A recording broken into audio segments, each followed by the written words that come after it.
All right. Hello, everyone. My name is Evan McCallum. I'm known on YouTube as Panzermeister36. I have a YouTube channel where I make videos. Who here has seen my videos before? Who here was at my presentation, the Nats last year as well? A fair amount of return people. My passion is weathering. I like to weather kits. That's more my favorite aspect of the researching, building, painting, finishing, all that stuff.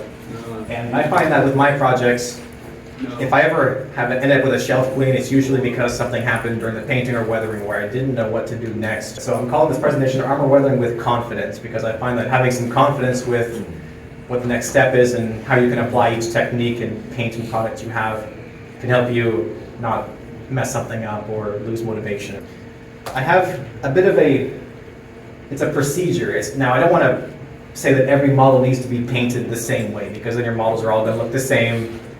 This is more of like a guideline, and then depending on your subject, you can pick and choose certain techniques. So you might not have one technique, but this order, in my experience, is a way that allows me to not have to apply varnishes between each layer to protect my work, and it just gives me confidence that I'm not going to have some horrible chemical reaction where something's going to lift off my previous weathering effect. So I always start with acrylics. I paint the camouflage on the model. It's not really weathering, but it's part of the process of finishing. And then you can apply the gloss varnish for your decals. I honestly don't always do the glossing, but a lot of people do, and that's perfectly fine. So gloss varnish here, put on my decals or mask the markings, and I paint the tools and stuff. This is all acrylic paints. And then actually start the weathering now with chipping with acrylic paints. I do all the acrylic paints first because they dry permanently. Like when you put acrylic on, it's not going to come off really. And you don't have to worry about varnishes too much. So this is all like my bulletproof rock solid base layers. Don't worry about that at all. Then I move on to all the enamel or oil paint effects, which are interchangeable. You can use oil paints to thin your own wash, or you can buy a bottle of Big Ammo wash and it's enamel, but it works the same way. For these, I put a satin varnish on first. Some people will use a gloss varnish. I prefer satin here because it has a little bit of a texture, which helps to hold the weathering on. I find that if I work with gloss, it's almost too smooth and weathering kind of comes off and it's not locked in once it's dry. So I put a satin varnish on, and then we start with our enamel and oil effects. Filtering is an optional stage. This is where you put like the pin wash on to make the fake shadows and accentuate details. Here I might play around with a little bit of color modulation with oil paints a little bit, and dust effects, grime on the upper surfaces, and then I'll put some earth effects on the lower areas. I do this order because the washes are in the crevices, and these are not the crevices. They're more like on the flat areas of the panel, so they're not going to like interact and lift off the wash because the wash is kind of hidden in the crevices. This is in the other areas. And then this is on the lower hull, so I don't need to apply a varnish between each layer. I call this step the shine, because what really matters here is anything that you don't want to have a matte finish, you should apply after the matte varnish. So at this point, I've done most of my weathering. I put the final matte varnish on, but I actually do a couple of effects afterwards. If I want to have any wet areas in the mud, I can use some gloss varnish and apply little splotches. Same with fuel stains, and if I have any headlights, I put those on now because sometimes your matte varnish can kind of like fog up clear parts. The final matte varnish doesn't have to be the final step. You can do a little bit afterwards, and that way you preserve the wetness of a fuel stain. Yes, Mr. Knights. Evan, when you say acrylics, you're talking usually either Tamiya or AK real colors, thin with unicorn tears? Yes, that's what I will use. We'll get into that during the step-by-step. But these are water-based acrylics, so I'll apply with a paintbrush. So it's still all, like acrylics dry rock solid generally, unless you're using like really crappy ones, but acrylics, solid base, and I put the satin for a little bit of a smooth finish to help these flow and blend, and then we do the matte and then any wet effects. So I want to quickly go through just a couple of the main weathering effects I'll use, just so people who don't maybe quite know, they get a little bit of a refresher before we get into the step-by-steps. Chipping. These are the paints I usually use, these AK 3rd Gen, I really like them. Monocolor is also good, as Panzer Aces, they're all interchangeable. Fine brush is helpful, and some paint retarder can help you because sometimes your paint can start to dry up on your palette, or you can use a wet palette. So for chipping, we usually do like a two-tone effect. First, you start with a light color, so I've got buff here. I'm gonna make scratches around areas I want there to be wear and tear. So I picked buff because it's a lighter version of the base yellow. If the tank was green, I would pick a light green. If it was gray, I'd pick a light gray. Just a lighter version of the base. And then after that, we go in and we apply some depth. So I'm using red primer in this case to add deeper scratches in some of these areas. I usually use red primer, but let's say you've got like a capture tank that's been repainted. Instead of red primer, you can show the underlying color of its previous service life. And here's another model. This one's gray, so I use the light gray. I put the red primer in there for the depth to the chipping. But on this wooden antenna cradle, instead of using red primer, I actually chipped it to a wooden color. Yes. Question. So a lot of times when I'm doing this chipping or scratching, they'll come on too heavy. You don't put a flat coat before that. You don't have problems with it, like removing it and moving the undercoat, the base coat too. No, my base paint is going to be Tamiya paint, which is pretty rock solid. If you're using, let's say, Vallejo, you might that can be weak and have adhesion issues. So you can always seal it in with a varnish to be a little bit more confident. A varnish is never really a bad idea. It's just, if you don't need to, why kind of waste the time in having to apply it, let it dry, and so on. But, yeah. What are you thinning Tamiya with that makes it rock solid? Mr. Color Leveling Thinner. That's relevant. So Or Tamiya Lacquer Thinner or anything like that. that's why. We'll get to that during the painting stages. So the next weathering technique I want to give a refresher on is the wash. I always call this the most important weathering effect because this is kind of what, in my experience, makes your model look not like a toy and more like a scale miniature. You got options for what to use here. Like I said, there's enamels and oils. These are pre-mixed enamel washes. You got Big Ammo and Big Productions, which are different companies. There's a long story behind that. Yeah. So this is dark brown, this is dark gray, black. Then here is a dark brown and a dark gray oil paint. So instead of buying this, you can buy your own oil paint and then thin it down with thinner. And I got another fine brush to apply it. So it's the same way. These are convenient, but they're not as cheap. You know, you get more bang for your buck with oil paints. And usually a dark brown or a dark gray is what you're going to go with. So how that looks on the model, you can see there's a weld seam around the cupola here, and it keeps going. But you almost can't even see it because it hasn't been accentuated with the wash, which, remember I was talking about the satin varnish to give it a smooth finish. So when you just touch your brush, it'll kind of like flow capillary action, much like the Tamiya glue we use sometimes. And it sinks in the crevices and makes a combination of a fake shadow to make the details pop out, and also just kind of makes it look like grime and good weathering.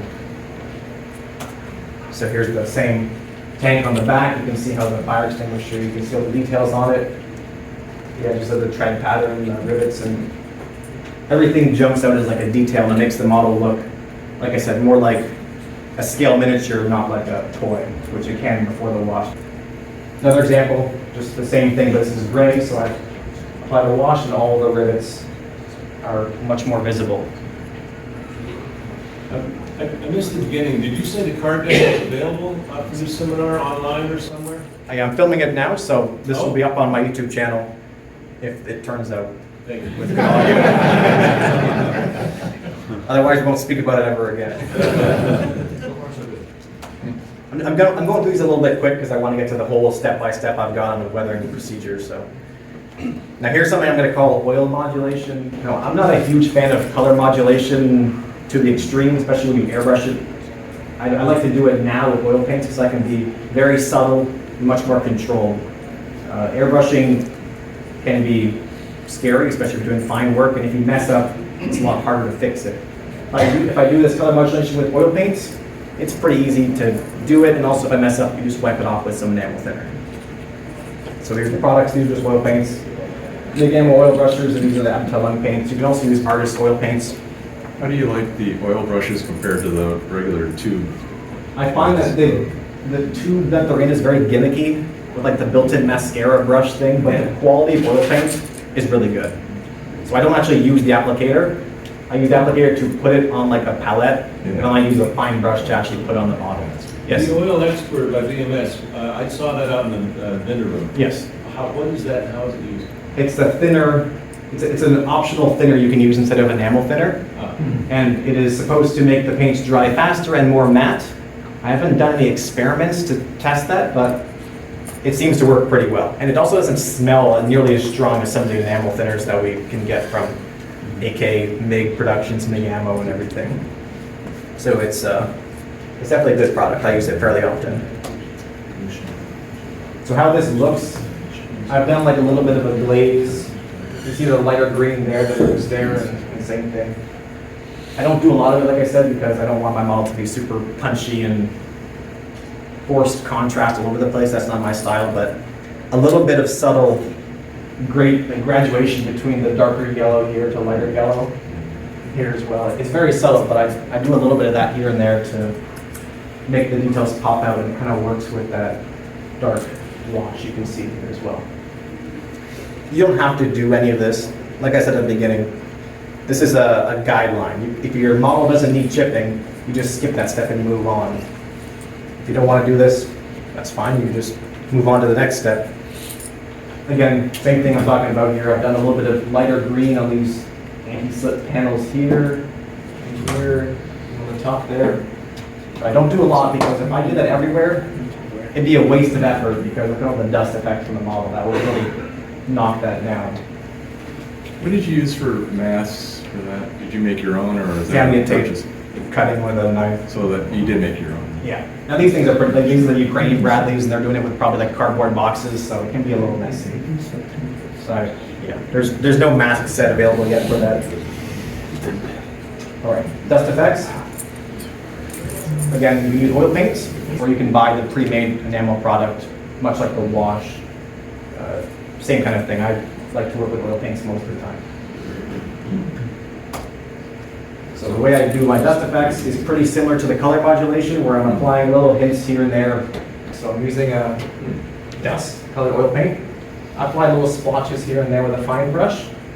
And then I'll use a short, stiff bristle brush, and I'll just kind of like smoosh and grind them around without any thinner.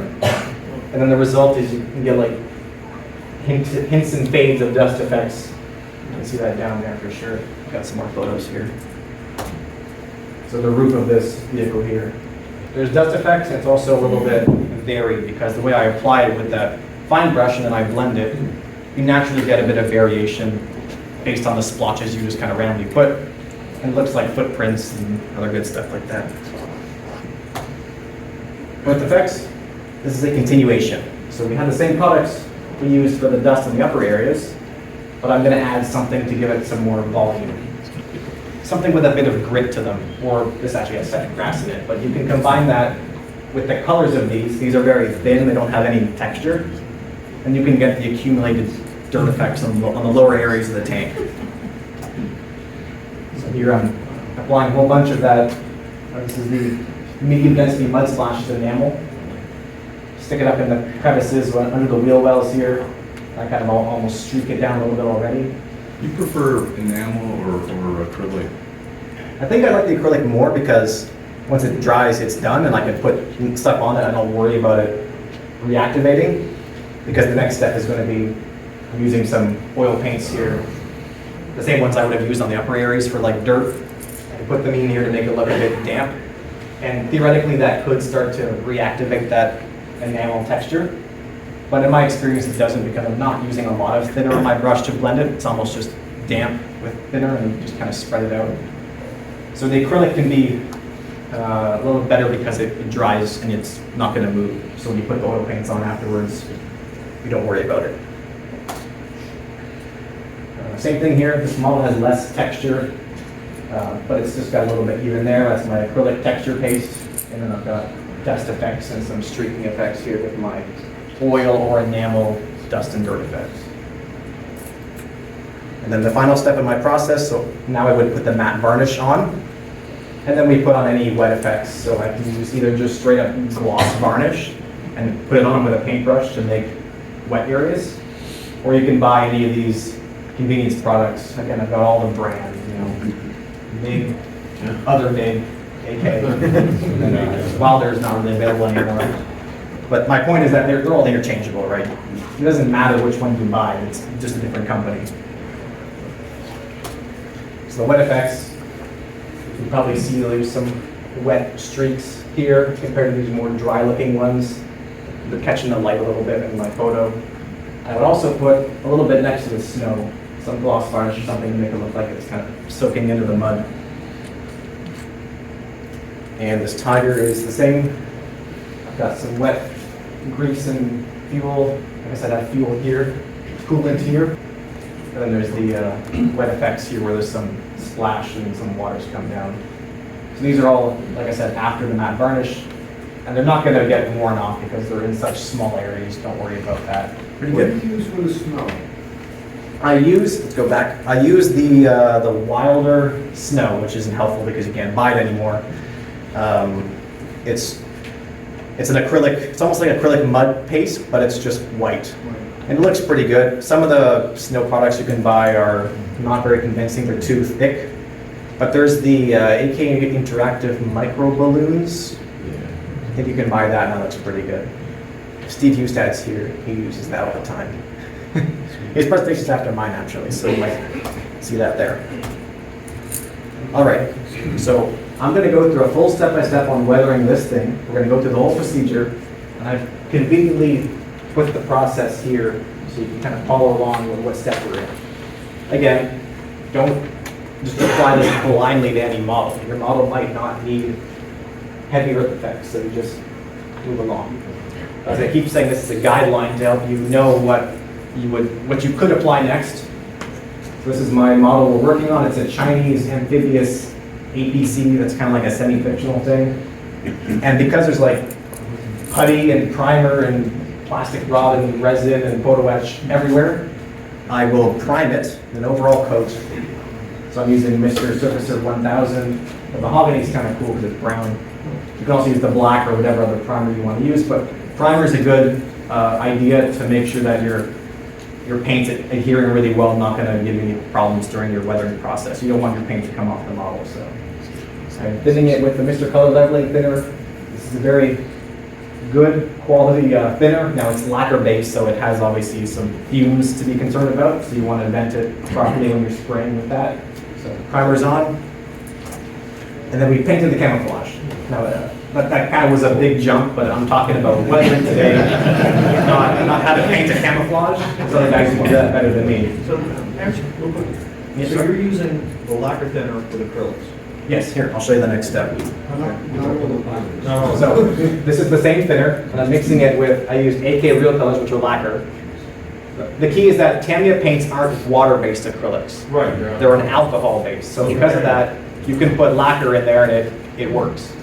I wouldn't do that with Vallejo. It would probably turn into gunk. Water-based. Yeah. Okay. So I like Tamiya or Mr. Color or AK Real Color. This is the old model one, obviously, because they're durable.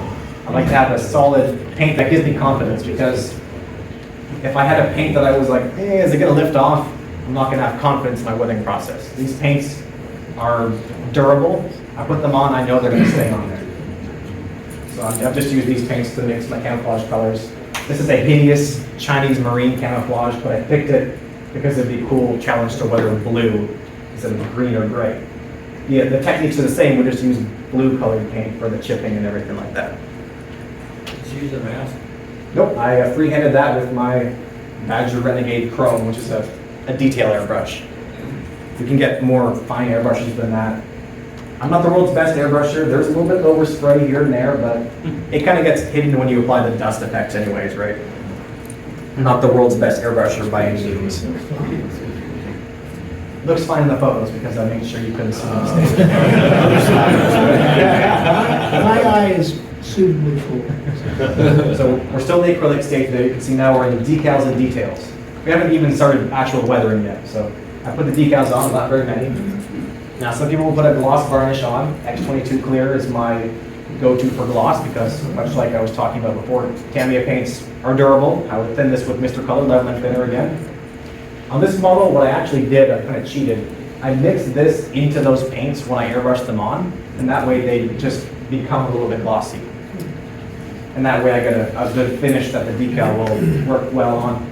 I use microsol to soften them when I apply them. I don't use microset.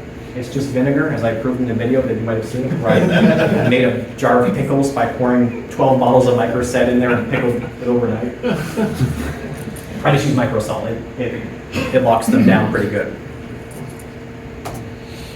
Now we're in decals and details still. We're just painting the tools. If your model had anything else like machine gun barrels or stuff, you just paint it here.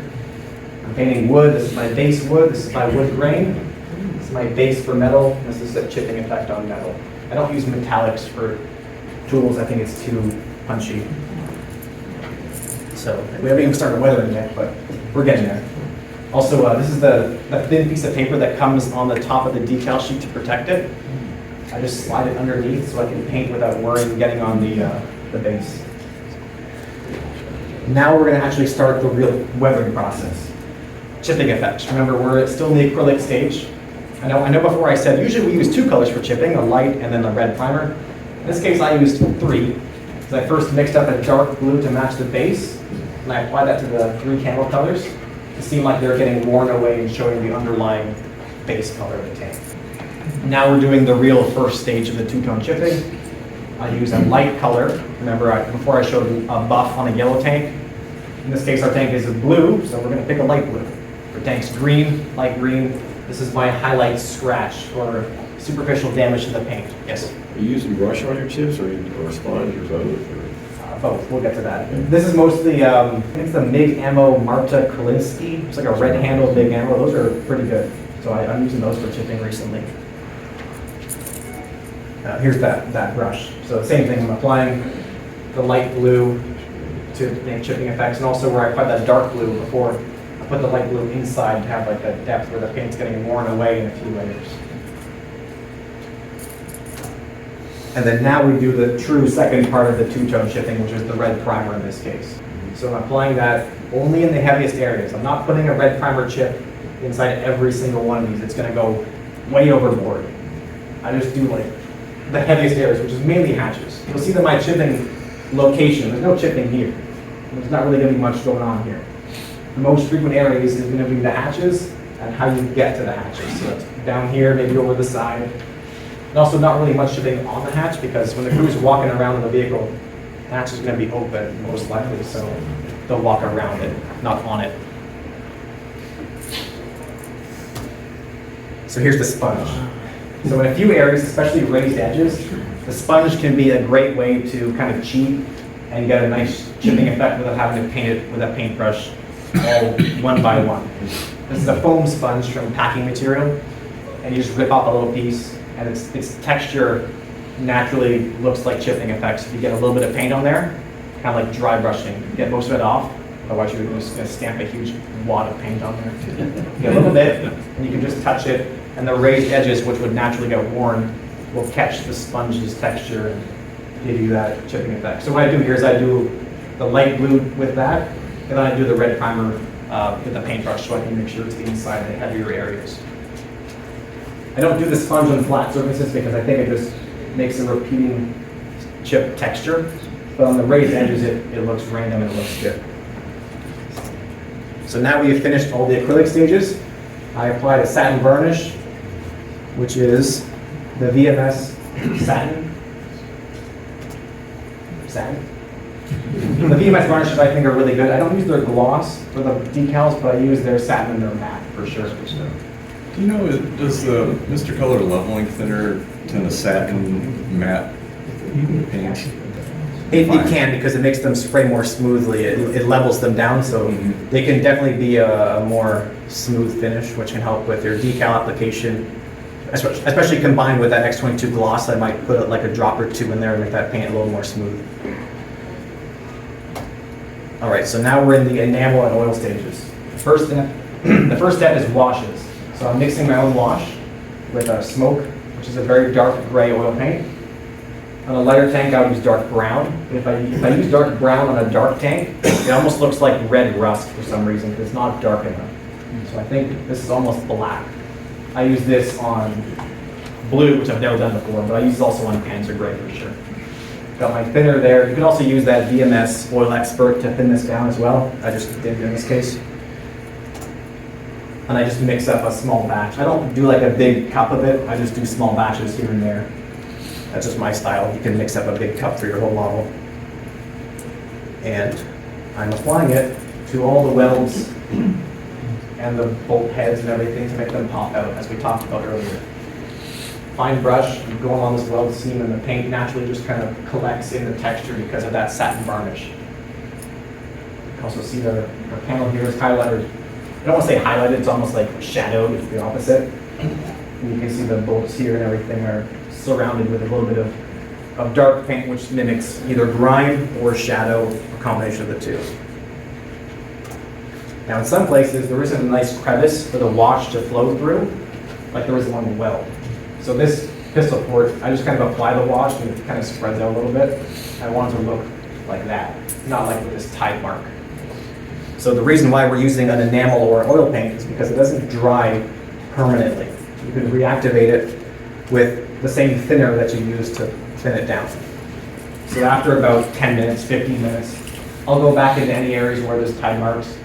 And I have a brush that's lightly damp, not loaded, lightly damp, and I'll just kind of wipe away any of the areas where it has pooled in places I don't want. Can you reactivate that? I mean, how long can you reactivate it before it really sets? I think it's, in my experience, it's pretty easy to reactivate it for a few hours. The next day, I'll apply the next effect without a varnish.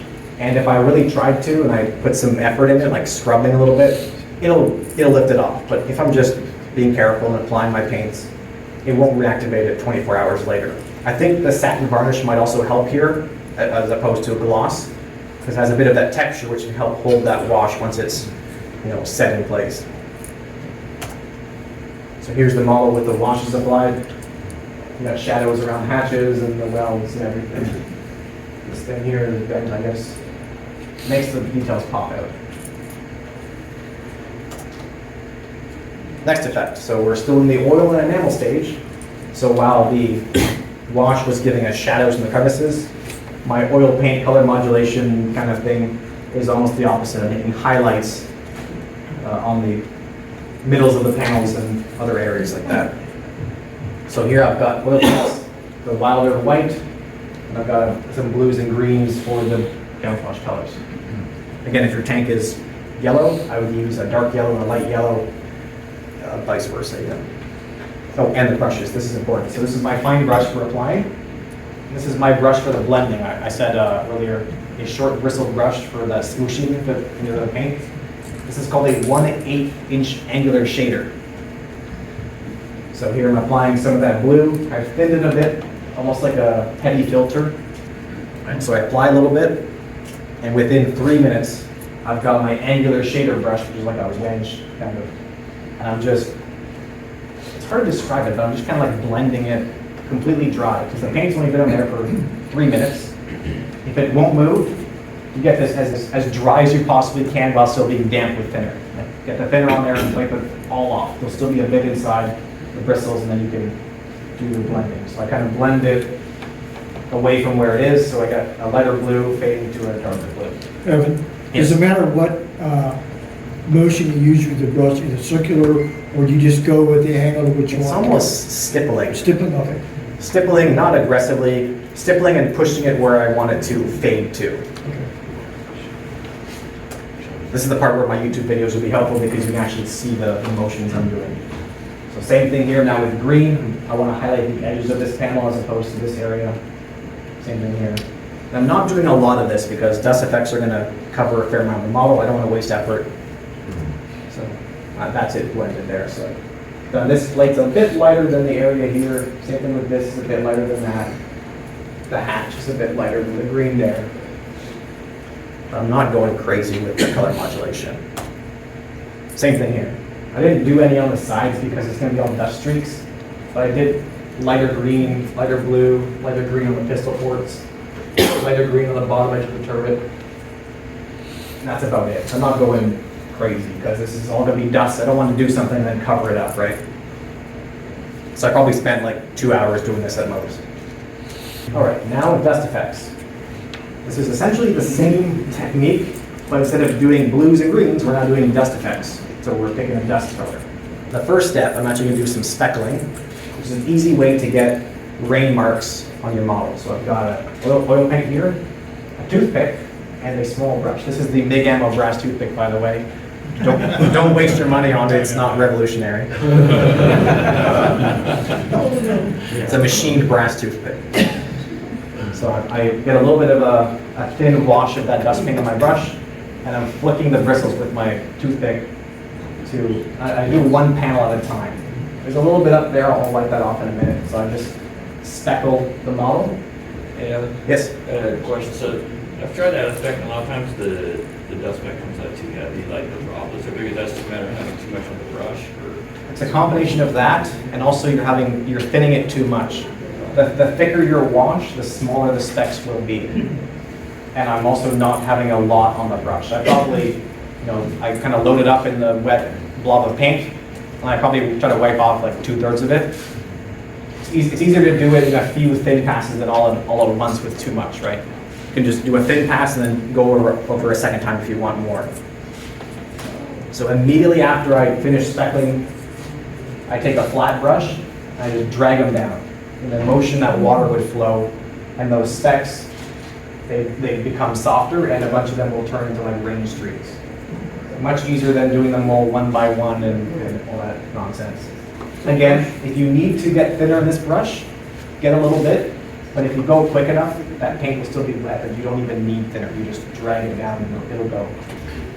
And now we're gonna do our dust accumulation. So this is, like I was saying, the same as what we did with color modulation, but now I'm just using dust colored oil paints. So I've got two colors here, dust and dust.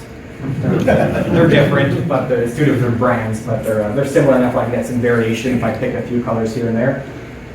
So you can see I'm applying a heavy wash, thin, filtery application. I'm applying it around the cupola, or the vision ports there. And then within a couple of minutes, I'm taking that same angled shader brush and I'm blending it. And I'm kind of moving it towards the places where the dust would kind of get pushed around by the crew. And note that this has really toned down that chipping effect. When I first put the chipping effect on, it was too much, so I factor that into the fact it's going to get toned down. Here we go. So on the angled surfaces, the dust won't accumulate like it does in the flat area. It'll get brought down by water and so on. So I'm using the same thin wash of thin paint. I apply streaks pretty messily. It doesn't need to be perfect. And in this case, I'll let it dry a little bit longer. With the smooshing around of the oil paints in the upper areas, I do that like right away, within a couple minutes. With this, I let this dry for maybe 15 minutes. Yeah, Yes. I mean, I missed something, but now, does this tend to reactivate the oils that you put on for highlights underneath, or you It does not, because I didn't put any color modulation on the sides. As I said earlier, I'm only doing it in a few areas, the hatches and stuff, and this area right here, you can see a green highlight and so on, because I know I'm not going to do any streaking effects there, so it's not going to get worn away. Now you could do the color modulation here, and then put a varnish to be confident that you're locked in, but it's probably not going to be worthwhile because the dust effects, to the degree I'm putting them on, would kind of cover that all up. You got a laser pointer down there too. I do. It's over by the computer. Well, it's too late now, isn't it? So after the 15 minutes, I take a fine brush with some thinner. Like it's decently damp with thinner, and I'm feathering out the streaks one by one, which takes some time. There's also, you can buy like a sawtooth brush, which looks like a Yeah, that's sawtooth. great. And like Big Ammo makes those in AK and stuff. And you're supposed to be able to kind of like cheat and make streaks. I've never tried that, but I probably should because that might be an easy way to do this a little bit more. It does work well. Okay. You can get them at any artist. So here's the result of the dust effects. So we have the dust accumulations. I'm keeping it like where it would accumulate. It would accumulate around the turret here. Wouldn't really get on the hatches too much. They might be open when the guys are walking around. And I've also done like on the top of the side screws here, a little bit of dust might accumulate where it gets washed down. My streaks are heavier from the corners of areas where water would collect and flow. These look at the fuel tanks, I think, and I'm thinking if fuel leaks, it's going to be sticky. The dust might stick to it in the streaks, so I kind of put some some stuff like that over there. So we're getting pretty close to the end of our process here. Again, you can see where we are with the red text there. We're almost done the oil and enamel stage. And remember, the earth effect is a continuation of the dust effects, but now we apply some texture to make it have a little bit more volume. So I'm first starting with my enamel texture product. I'm applying it to the bottom where the heaviest paint on dust or earth or whatever. And this depends on your model. If your model's in like a desert, it's not really gonna have much accumulated stuff. It might, because it can rain and get a little bit chunky, but you're mostly gonna have not much texture. On this model, it's kind of muddy, so I want to have a little bit more texture so I can apply more of this to suit that need. If you're doing a winter vehicle, you might want even more darker mud as well. This is pretty dry looking. So I'm applying this. I'm even doing a little bit of speckling once again, just a little bit to help feather that stark mud into the rest of it, kind of blends it a little bit. That's kind of a way to cheat and feather your effect in. And then after we apply the texture, we're going to use the oil paints, much like on the upper areas, but now I'm doing some kind of like damper, darker accumulations of water maybe might be happening in the heavier areas here. So I apply the oil paint, and then we blended with some thinner, and I've even once again done some speckling to kind of blend that visually dark area into the lighter areas. And I've made some streaks here, the same way we did on the sides with that dust. I've done the streaks here with Starship Filth oil paint, I think it was. Same thing on the side of the vehicle. I'm putting the wetter stuff on the bottom. I've previously applied that enamel texture. You can see the dark oil paint is applied around the bottom where the water would accumulate from just being closer to the ground. Also, I've got like streaks coming from the this is a return roller mount, so the water might accumulate there, or some grease. You can tell the story of the vehicle. The wheels, same two products. This is my enamel texture, which I apply and I kind of put it in the crevices where it would accumulate. This wheel has some grease or moisture accumulated around the hub, which is that same dark brown oil paint. This one has some more, and I've made some streaks. You can do different angles to simulate the vehicle will stop for one time, and then it rolled away, and then it stopped at a different angle. It always looks cool for some reason. And then this one has even heavier, like darker damp accumulations with some speckling as well, just a little bit. And I vary the wheels to have some visual interest in the model, so we'll see that right here. This wheel has no dampness on it. This one's got a bit, these ones have some streaks and so on. Oh, and here's just a summary. So that might have been a lot of dust effects on the model, but I only used 4 paints plus thinner. I used this for the speckling, and I used these two together for the dust accumulations and streaks. I used this for the texture on the bottom, and then I used this for a few areas of accumulated moisture on the bottom. Thinner to blend, 2 brushes and 2 thick. So you don't need a huge array of weathering products. I used 4 to get a pretty convincing, very textured earth effect on the model. Evan, Yes, is there a reason why I don't have the tracks on? I do them separately. Okay. I usually do the tracks separate so I have more access to them, especially on this model. It's got rubber pads on every track link, so I had to paint those by hand.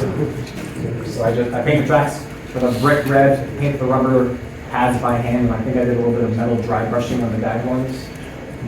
For the actual dust effects, I'm doing, again, like we did on the upper areas around the hatches, dust accumulations. I apply a thick wash of the dust, just apply it, let it dry for 3 minutes.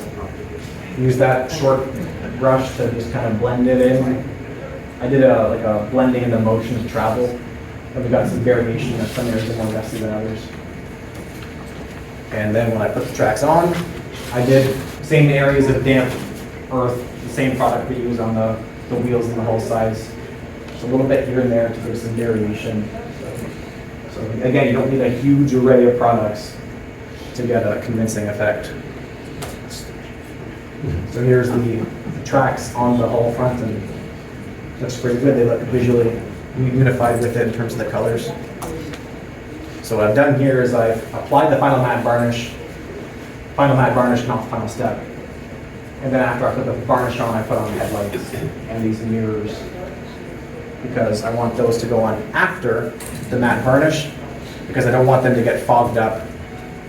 Specifically for the mirrors, I use this Molotov liquid chrome pen, which is a really good, really good shine. So I just kind of paint, it's like a paint pen, you just like smear it on. Kind of. And then I did some speckling of earth effects to kind of blend it in to look too clean. And then you can see where we are in the process. The last step is wet effects and clear parts. We put on the clear parts, the headlights. And then I'm doing some engine grime and fuel stains. So I presume that's the exhaust. I don't know anything about this vehicle really, but it looks like an exhaust, so makes sense. Some streaking effects. Streaking effects with the enamel grime effect. And this is this dries to a satin finish. So we put the matte varnish on, now I put this on, and then in the end, it'll still have a bit of shine. So by the way, where'd you get the MIG productions? Because you don't seem old enough to get around to one of the They still make them. AK bought this brand. Are they AK is, they're still branded as MIG Productions, but Oh, AK they're still actually selling it? Yeah. I didn't realize that. So here's the result. You can see a bit of that shine from that. And I even did a little bit of speckling. Once again, I'm really using that here, aren't I? But I did a little bit to make like oil splatter from the exhaust. There's some little stains here and some drips from that, which I guess might also be an exhaust. It is now. I used a different product because this one is much more glossy and it's also brown. The last one was black. So this is for the fuel stains. I put a little bit where I previously put those streaks to give a refresher fuel effect to some of those streaks. And like I said, it dries a bit glossy, so it has some visual interest. One thing you could also do is use some wet effect products and make these look a bit wet as well. On this model, I thought it looked okay, so I didn't do that. But if you've got like snow and stuff on there, some wet effects in the wheels also looks good. That is the model completed. Yay. And I think it came up with Although I would say one thing, I don't know if the Chinese would ever let a vehicle get that dirty. Yeah, my like fictional idea with this is like an invasion of the Spratly Islands or something. Yeah, I'm just being facetious. Because that camouflage is like it was never really used. And obviously, this vehicle was semi-fictional, so it never saw combat. So you can see here's all our finished effects, dust accumulations. You can see the color modulation did show through in some areas. There was no waste of effort. Light green, dark green there. But I didn't bother with color modulation where you wouldn't see it. It was heavy dust. And there's you can see our textures here, wet and dry effects, our speckling is all working together to give like a story of the vehicle, driving around and stuff like that. So that's the end of my presentation. I think I've got a few minutes left.